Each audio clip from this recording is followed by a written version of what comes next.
n'ibirango by'igihugu. Itorero ryacu ridutoza gukunda igihugu.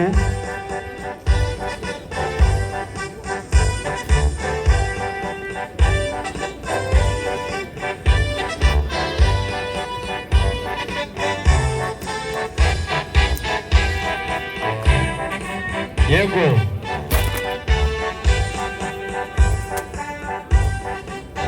Bagenda bari kwerekeza mu mwanya wabo. As they move into their respective places too.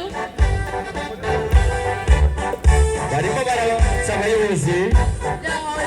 Barimo kunyurwa n'ibirori byabo. Mujye mubaha amashyi.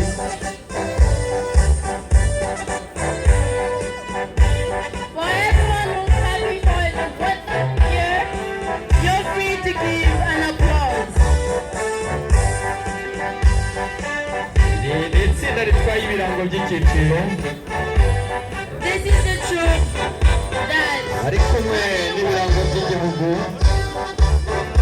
ari kujya mu myanya yabo kugira ngo izindi gahunda they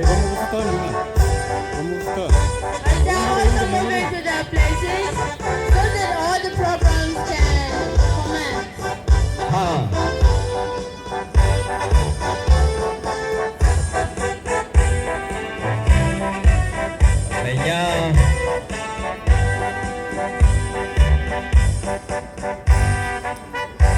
Nyuri mugabanya umuziki gake kugira ngo akumve baje binjire.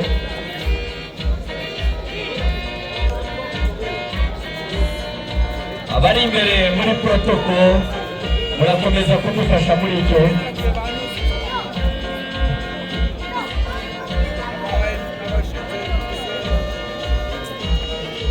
Ihangane abana babanze babone ibyicaro. Kaguru karambuye rwose. A lot of applause to the senior youth troop. Very special. Bakora ibishoboka ku buryo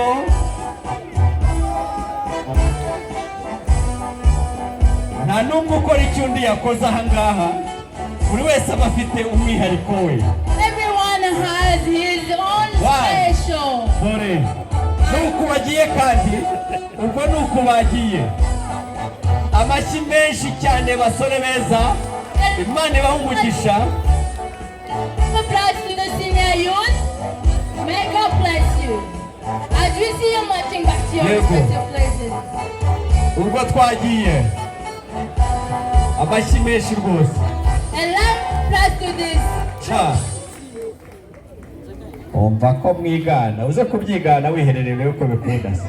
Hari abantu bajya biherera muri dushe ngo bagakora karasisi kugira ngo abashefu bwite batazamwigisha wakabyikorera ari wenyine rero. Mushake inzira ibasubiza ahantu mwari muri. Murakoze cyane kandi mubamera amashyi. Reka mbonereho kukurarika nawe uri kudukurikira kugira ngo uzaze ubane n'uru rubyiruko. We invite everyone listening to us.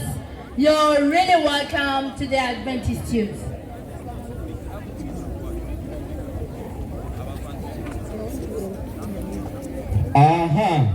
Bakigera mu mwanya wabo mubamera amashyi menshi. A lot of applause as they are getting to their respective places. Abakamandagira ngo muziki ushyiremo kugira ngo sobanure uko tugiye kwinjira. We request the commanders to pay attention. Praise the Lord. I can shout more than that. Praise the name of the Lord.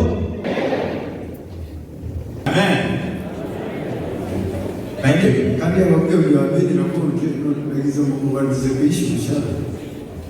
I have the privilege to bring to you and introduce to you our distinguished guests for this visit.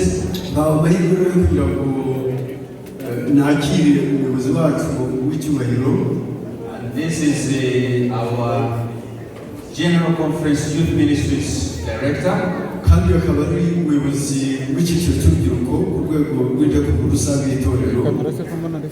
Who by the grace of God, is visiting this great country of Rwanda for the very first time.